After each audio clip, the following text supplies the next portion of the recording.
आधुनिक काळातील ताणतणावाच्या जीवनामध्ये स्वास्थ्य मिळवण्यासाठी संस्कृत वाचन पठणातून काही उपाययोजना करता येते का याचं संशोधन व्हायला हवं असं प्रतिपादन रत्नागिरीचे जिल्हा पोलीस अधीक्षक धनंजय कुलकर्णी यांनी क्षेत्रीय वैदिक संमेलनाच्या उद्घाटनाप्रसंगी व्यक्त केलंय। वाचायचं असेल आपल्या पुढे जाऊन जर आपल्याला आपली भारतीय संस्कृती आपलं जे काही मोठेपण आहे ते जर वाचवायचं असेल तर आपण संस्कृतचं अध्यापन करून आपण स्वतःला वाचू शकतो अशा प्रकारचा मला विचार मांडायचा आहे। मी सुरुवातीला आपल्याला सर्वांना आम्ही ह्या कालखंडामध्ये वाढवतो त्यामध्ये काही मंडळी पण असतील। जेव्हा आम्ही कॉलेजमध्ये शिक्षण घेत होतो त्यावेळेस टीव्ही आणि त्याचा फारसा प्रचार नव्हता। त्यावेळेस रेडिओवरती सकाळची 7च्या बातम्या असायच्या आणि त्यावरती संस्कृतच्या समुद्र अशा प्रकारच्या बातम्या त्यावेळेस आम्ही ऐकायचो आणि खरं तर तसाच भास मला आज काहीतरी या क्षेत्रीय संमेलनाच्या निमित्ताने होतो आहे। आपल्या सर्वांना माहिती आहे संस्कृत भाषा ही अतिशय प्राचीनतम भाषा आहे जेव्हा देववाणी सुद्धा म्हणतो ठीक आहे आणि ह्या भाषेमध्ये केवळ धार्मिक ग्रंथांमध्येच नाही तर अतिशय प्राकृतिक अशा प्रकारचे विचार मांडणारी ही भाषा आहे। मला वाटतं जर्मनीमध्ये याच्या संस्कृत भाषेवरती संशोधन करण्याचं सेंटर आहे केंद्र आहे आणि असंही सांगितलं जातं की जी संगणकाची जी भाषा आहे संगणकाची जी भाषा आहे त्यामध्ये संस्कृत भाषेचा फार मोठ्या प्रमाणात वापर केला जातो आणि त्याचा वापर आपल्याला आधुनिक जे शास्त्र आहे त्याच्यामध्ये कशा प्रकारे करता येईल त्याच्या संदर्भातला विचार सुद्धा मला वाटतं या निमित्ताने व्हायला पाहिजे। वेद उपनिषद आहेत रामायण महाभारत आहेत भगवद्गीता अशा ग्रंथांमध्ये असे ग्रंथ जे आहेत संस्कृत भाषेमध्ये निश्चितपणे आहेत। बाकी आपण वैदिक मंत्र आहेत किंवा स्तोत्र आहेत त्याचाही आपण अनेक गोष्टींमध्ये वापर करत असतो आणि सातत्याने आपण त्याच्यामध्ये विचार करत असतो। पण मी सांगितल्याप्रमाणे वैज्ञानिक भाषा म्हणून तिचा उल्लेख करायला फार महत्वाचा आहे आणि त्याचा विचार आपल्याला आधुनिक पद्धतीने कशी सांगड घालता येईल त्याच्याबद्दल करायला पाहिजे। संस्कृत व्याकरण खूप महत्वाचं आहे त्याच्याबद्दल गणितीय जे काही गोष्टी आहेत त्याचंही विवेचन संस्कृत भाषेमध्ये केलेलं आहे। कम्प्युटर प्रोग्रामिंग मी सांगितल्याप्रमाणे त्याचा उपयोग करू शकतो आणि अलीकडच्या काळामध्ये जिथं आपण फार नेहमी अलीकडच्या काळामध्ये आपण वाचतो की आर्टिफिशियल इंटेलिजन्स कृत्रिम बुद्धिमत्ता त्याच्यामध्ये सुद्धा खऱ्या अर्थानं संस्कृत भाषेचा उपयोग होऊ शकेल अशा प्रकारे संस्कृतचं महत्त्व आपल्या सर्वांनी जाणून घेतलं पाहिजे। आणि संस्कृत भाषेला अनेक भाषांची जननी म्हटलं जातं।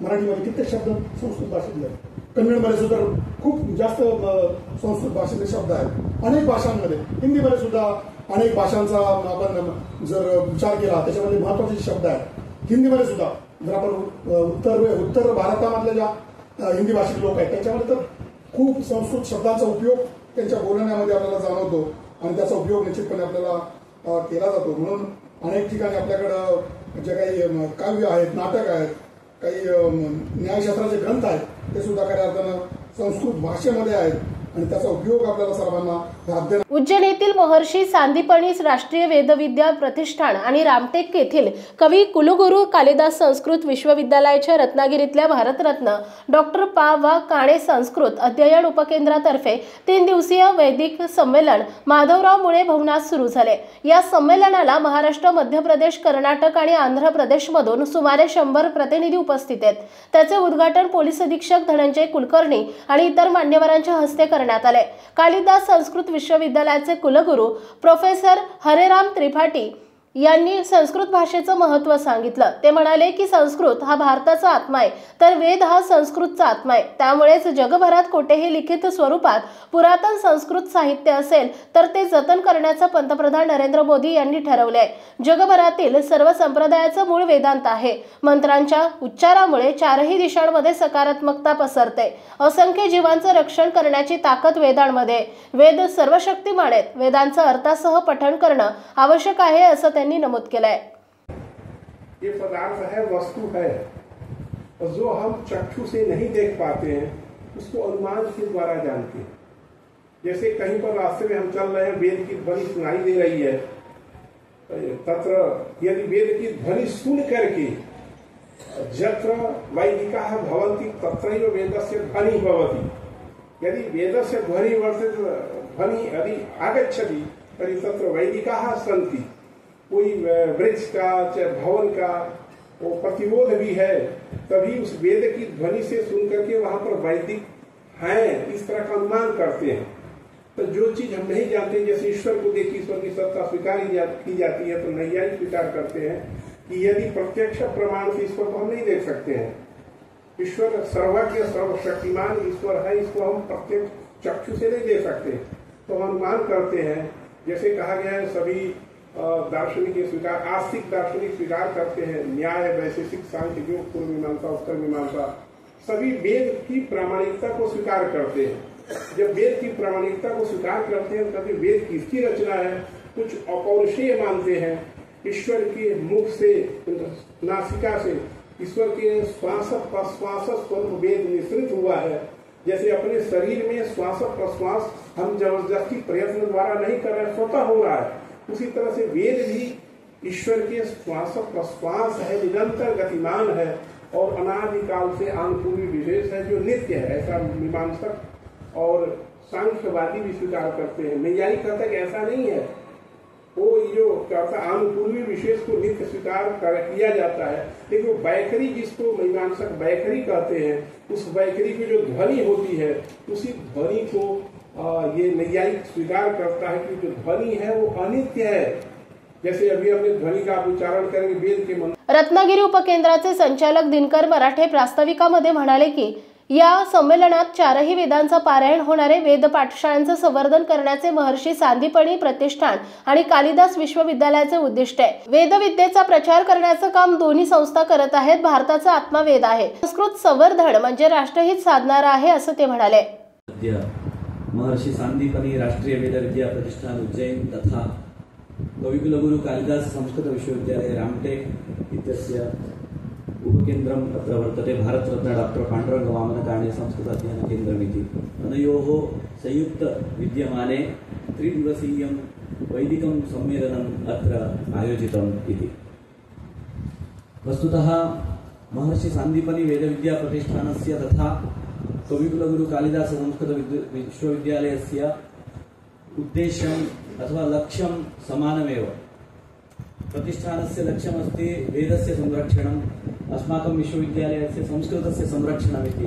तत्र विशिष्य सांदीपनी वेदविद्या प्रतिष्ठानस्य उद्देश्यं वर्तते मौखिकपरम्परायाः संरक्षणमिति।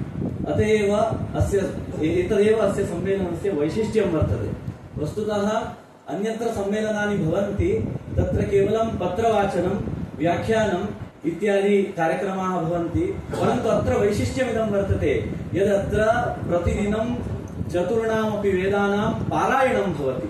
ऋग्वेदस्य, यजुर्वेदस्य, साम अथर्ववेदस्य च पारायणम् अत्र दिनत्रयं भवति। इदं भवति एतस्य सम्मेलनस्य मुख्यतया वैशिष्ट्यं।